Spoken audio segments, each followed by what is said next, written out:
Hello and welcome to NDTV. I'm Aditya Raj Kaul. Over the last 2 years, there's been relentless violence and a war between Israel and Hamas. Across Gaza, there are countless lives that have been lost. In many cases, civilians, but Israel claims that most of them have been the Hamas fighters or terrorists. But finally, there is a plan to in fact have a ceasefire, and the first tranche of the Gaza peace plan is already under effect.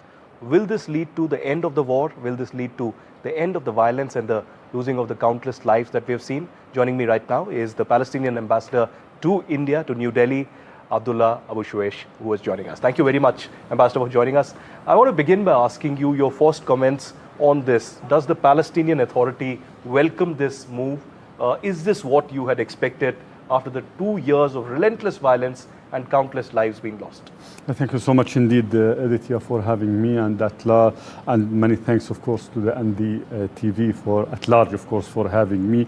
Just two very minor issues. Said that it's a war between Hamas and Israel. No, it's a war launched against the Palestinian people in 1917, November 2nd, when the United Kingdom issued the despicable bill for declaration, despicable, notorious bill for declaration. In this declaration, they pledged our homeland, our ancient homeland, to the Khazarian Jews. So the war was started at that time until today.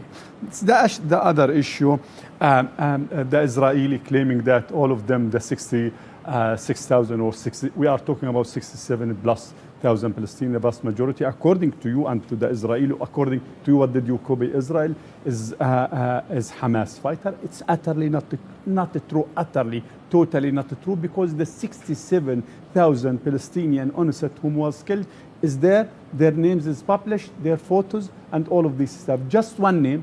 If Israel could put a finger and to say that this is a Hamas or a Hamas fighter or the other, should this mean that all of them is innocent, beside, of course, the fighter that whom was killed at the hand of Israel from the Hamas fighter, which means that we are talking about 100,000 at least of the Palestinian whom was killed. 67,000 of them is utterly, purely civilians not belonging to Hamas. The other issue, yes, we are endorsed and President Abbas, loud and clear, cluster clear, our written position. We are with any decent, honest effort that will do the following: put an end to the ongoing carnage, ongoing textbook genocide. And when we say genocide, this is not our word, this is the United Nations, this is Amnesty, this is even Israeli watchdog whom declared that it's genocide. And also the expert, there is a coalition for the expert on the genocide. The vast majority of them endorse that this is a textbook genocide in Gaza. So we are with any effort, officially speaking, with any effort, we're going to put an end to the carnage, to the genocide in Gaza. Also, we are with any effort that will put an end to the Palestinian suffering, I mean hunger in Gaza. My personal family there is enduring the hunger long time ago. Everyone in Gaza, everyone without no exception, lost between 20 to 30% of his weight. This is the issue. So, officially speaking, utterly we are endorsing Trump comprehensive plan to end the conflict in Gaza. All right, you're welcoming the comprehensive plan to end the violence and the conflict. You're also speaking about the humanitarian aspect and how countless lives were lost and the amputations really happened and the kind of gory visuals that we saw in Gaza. But let me also be a devil's advocate. You know, often in the international media also, and one question that will be asked repeatedly is that what is the guarantee that the Hamas does not resurface and the terror attacks also do not resurface? Because you may say that this is a fight for a very long time, for decades together, but this particular war began on 7th of October, when that terrible terror attack happened in which more than 1,200 people died. And they were people from different faiths, different religions, different ethnicities and different countries. So even after this ceasefire, is there a guarantee that the Hamas will end its violence and terrorism? The question is, if you call Hamas and it is violence or terrorism, what you gonna call the Israeli occupation itself? This is a battle, not a war. The war already started long time ago by your occupier, by your colonizer, when they again issued the despicable, notorious bill for declaration, and I already explained myself. But if you're gonna call Hamas terrorists, and I have no problem, I can go with you with that for sake of argument. Will we going to call what do you gonna call the Israeli occupation itself? If the occupation itself is the utter and the very clear-cut indication or meaning of the terror, what is the meaning of the terror? This is the first. Second, our official position that was refused by Israel itself and the current fugitive from justice, the Israeli Prime Minister Benjamin Netanyahu, our official position that was declared before the recent battle, or the war you're gonna call it, in October 7, we, the Palestinian National Authority, the Palestinian Liberation Organization, and President Abbas, the official position. We look for demilitarized state. When we talk about this two-state solution, also we call for one legitimate security force. Hamas, everyone, there is no room to the militia according to our beliefs, according to our official position. Let me just reveal another, it's not secret, but to tell you another issue. We import the electricity to Gaza from Israel. The one who collect the money from the people, from my family in Gaza, Hamas. The one who pay the bill by force is the Palestinian Authority. And when we discuss this issue with the current Prime Minister, he refused, utterly refused, except to deduct the money that Hamas collected it from the Gazans and we pay it. So the one who funded, the one who cemented, the one who wanted Hamas to be strong and military strong is the current Prime Minister. And it's a declared position before October 7th when he used to say that anyone did not want to see the two-state solution or the Palestinian state, he should maintain Hamas in power. This is his declared position. So that when he did not want to end the war, he used to want to escape the investigation, even the Israeli investigation, internal investigation. This is the position. Again, our legitimate, our very clear-cut issue. There is no room for Hamas, for Fatah, for Popular Front, for any political Palestinian faction to be a militia inside the upcoming state of Palestine. And we have experience in West Bank. There is no room for any political faction, even Fatah, to have a rifle in West Bank. One legitimate security force in West Bank, and we want to apply this in Gaza when we back to United, and we want to apply it even when we have the state. It's fair enough. One concern has been also the future of Gaza. Trump has repeatedly spoken about it. Trump has said that there will be a new reality. Netanyahu has said that there will be a new reality. And there's a new international kind of a coalition led by Saudi that will be perhaps keeping a force out there. Do you welcome that? Do you see that as a conducive measure after the 2 years of war, of the relentless killings that have happened, that this international force can be a game changer for Gaza? The issue is the future of Gaza should not be separated from the future of the state of Palestine, West Bank and East Jerusalem. This is the main issue that our official position. But again, in Mr. Trump's plan, it's a step forward. It's not the entire issue because money is still mixing between peace and his plan. Peace is completely different than what Mr. Trump put on the table. But again, back to Netanyahu and his official position. He declared there is no room for the Palestinian Authority to rule Gaza. Again, just to serve his old and his very old and declared position, there is no room for the two-state solution. We again used to say and will continue to say Gaza future is typical, the same exact future to East Jerusalem and West Bank. There is no future to Gaza alone, and there is no state in Gaza, and there is no state without Gaza. This is our official position and long time ago. All right, Ambassador, let me shift focus a little towards where we are, about India. And you've spoken time and again in the recent times about India, about Indian Prime Minister Narendra Modi. Let me ask you here on NDTV, how do you see Prime Minister Narendra Modi's role, his statements on Palestine that have come time and again, and how do you see India's role in Palestine? You've heard our humanitarian help that has gone out, and I can tell you that I have gone to Palestine in 2015. And I have had a wonderful experience. In Ramallah, I met your leader, Yes. Mahmoud Abbas. I interviewed him.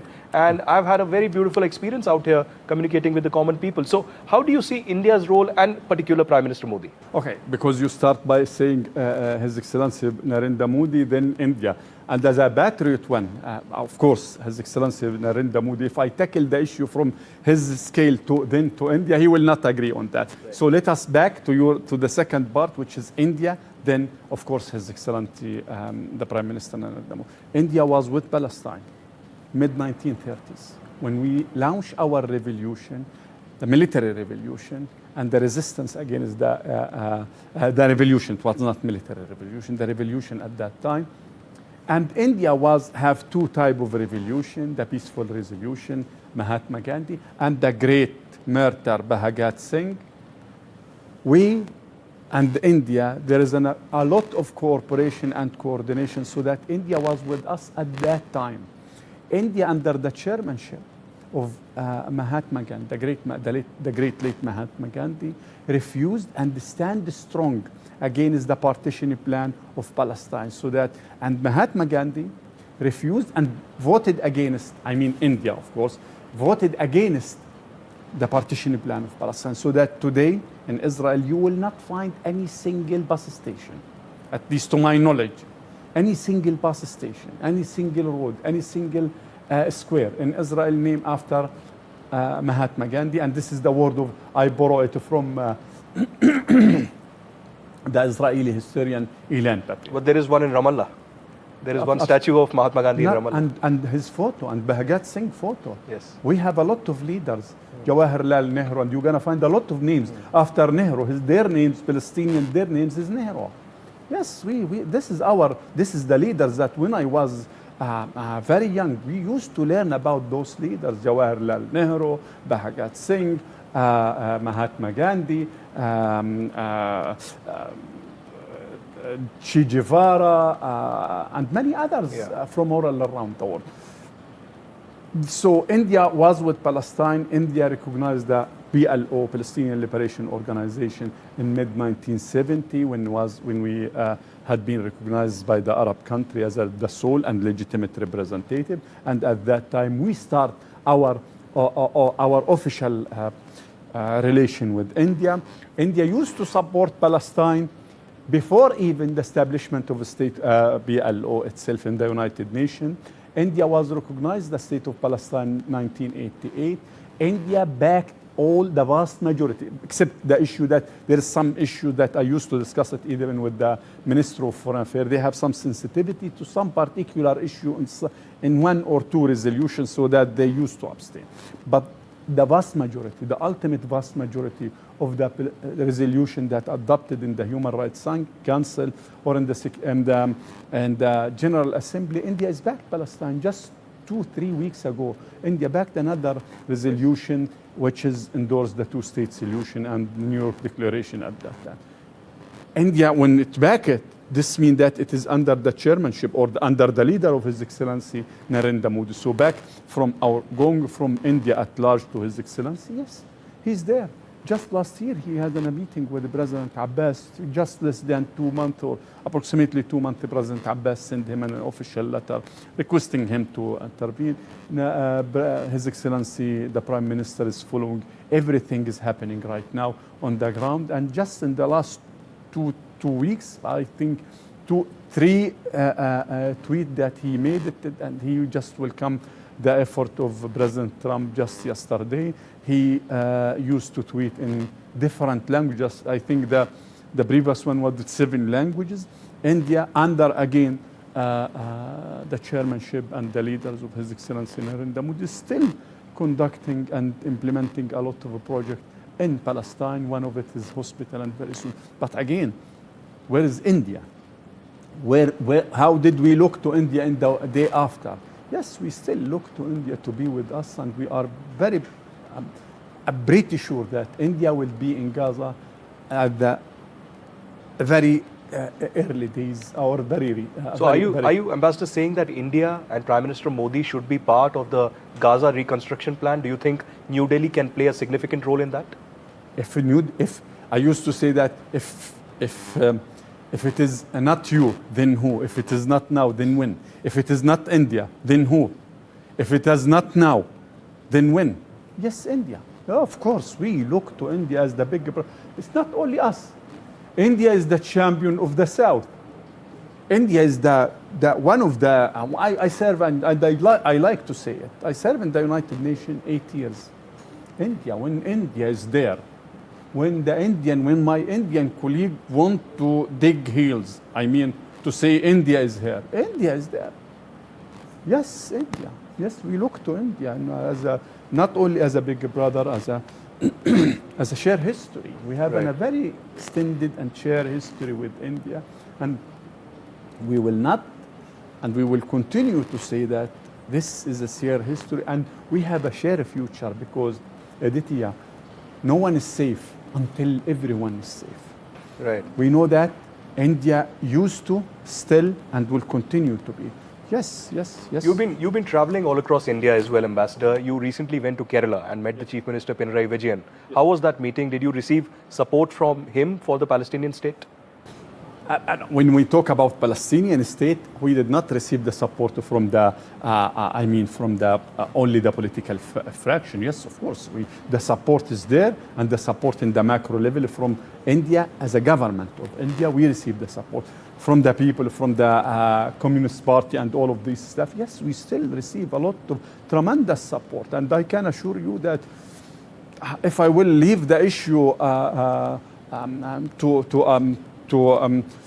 to accept all the invitation that used to, my office is used to receive it from all around India, the courtesy visit, and to start discussing with them, to start at least to tell them we have a story far away from the screens that used to tell our story, so to speak, or used to reporting about Palestine. But we have our story, and it's fair to listen to us as X and Y of the political party leaders, but yet I did not yet receive. It seems that their schedule is a bit busy, but I'm pretty sure that very soon I will going to meet with all all, so to speak, but mainly the major political parties. And I hope that if they watch us, I'm pretty sure that they watch us. Still, I would like, I look to you all to open your doors. I have something to tell. All right, staying with the political parties, there's been support coming in for Palestine from India's opposition. Sonia Gandhi recently wrote an article in the Hindu which said India's muted voice, its detachment with Palestine. And then Jairam Ramesh, Pawan Khera, the opposition leaders have been commenting. Priyanka Gandhi as well has been supporting Palestine relentlessly.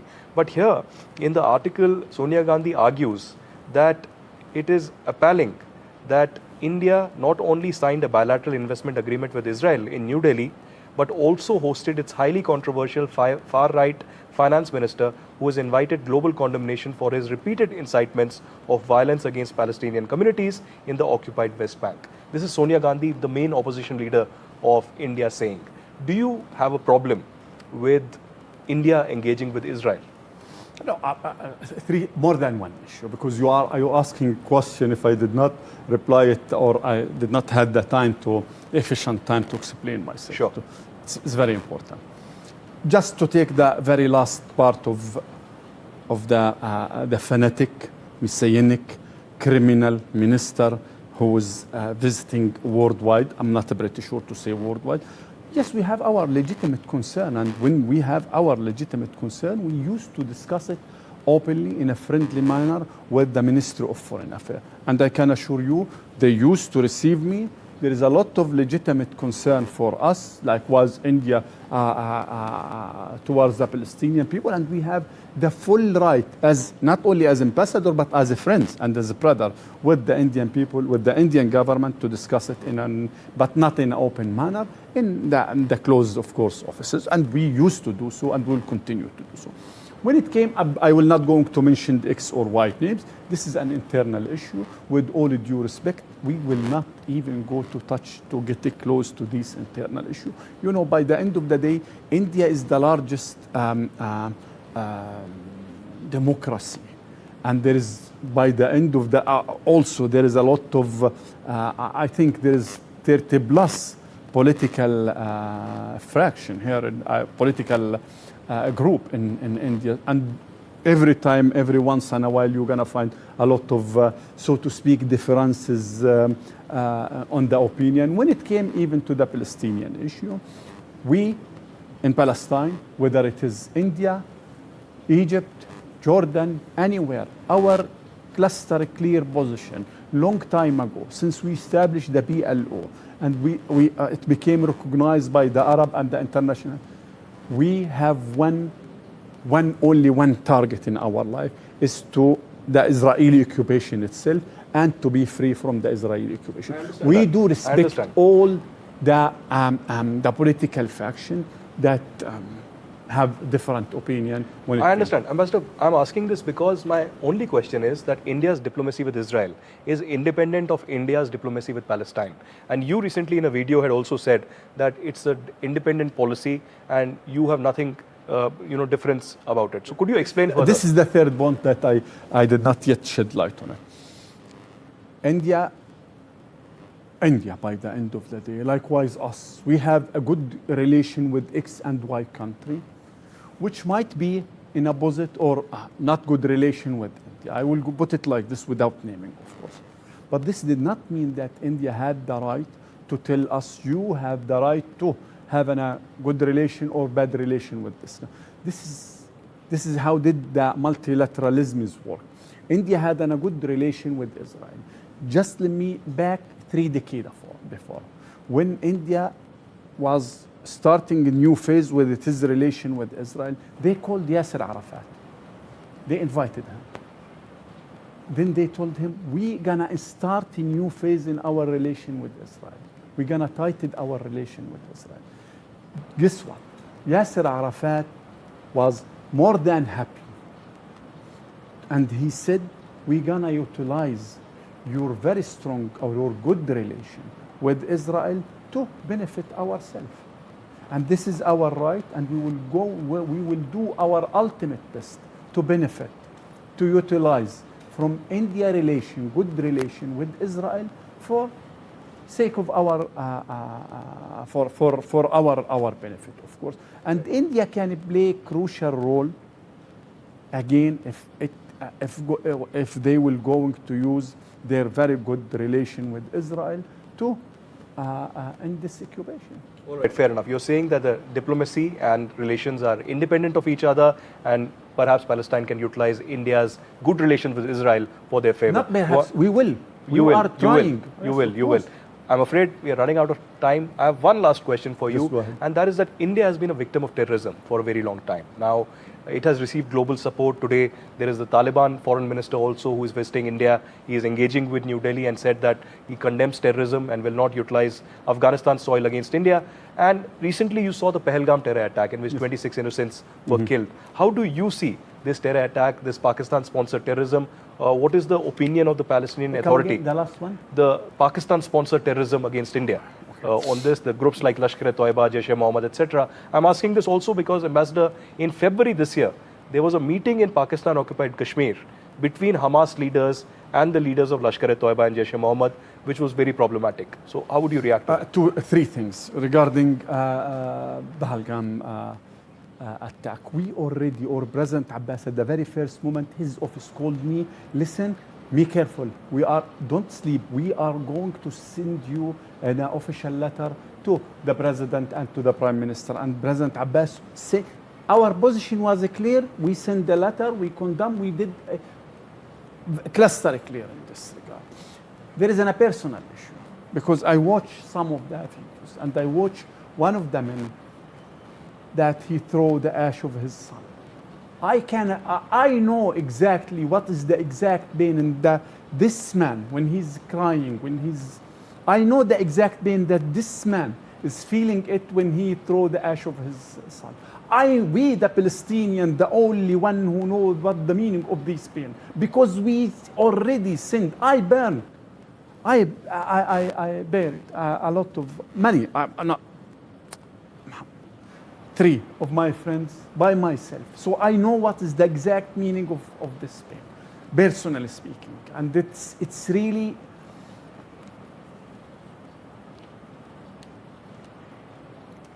regarding the other issue, Hamas is not representing the Palestinian people at all. Utterly not representing the people. It's not Hamas which is representing, not Fatah, not anyone. I will not going to shed light one example, to bring one or two examples from India, whom is endorsing loud and clear the massacres and the killing of the Palestinian people. One of them is used to say also, we have example, we should follow it. This is the right example, Israel. And killing the Palestinian is loud and clear. I'm pretty sure you know what did I mean. But this is not India.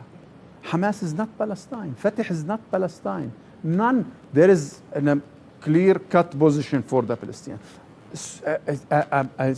A legitimate and sole representative for the Palestinian people, the PLO. Our President Abbas, is the one who representing, according to the international law, the Palestinian people. If Hamas conduct a mistake when it came to attend this or that gathering, but anyone say that Hamas harm any single Indian person? Did Hamas issued any single word against India? Did Hamas did so? Absolutely, utterly no. And I can assure you, Hamas cannot, under any circumstance, get to or touch any single country worldwide at all. Again, did Hamas or did any Palestinian conduct any or harm or get close to say any single bad word against India? It did not say anything against India, but it did meet the Pakistani terror groups, and those terror groups have been acting against India relentlessly. Again, this is completely, utterly did not represent us. All right, fair enough. I take your point. I take your point. Yes. I'm running out of time right now, I'm afraid. But thank you so much for coming all the way to the NDTV Studios, Ambassador. It was a pleasure speaking to you. Thank you so much.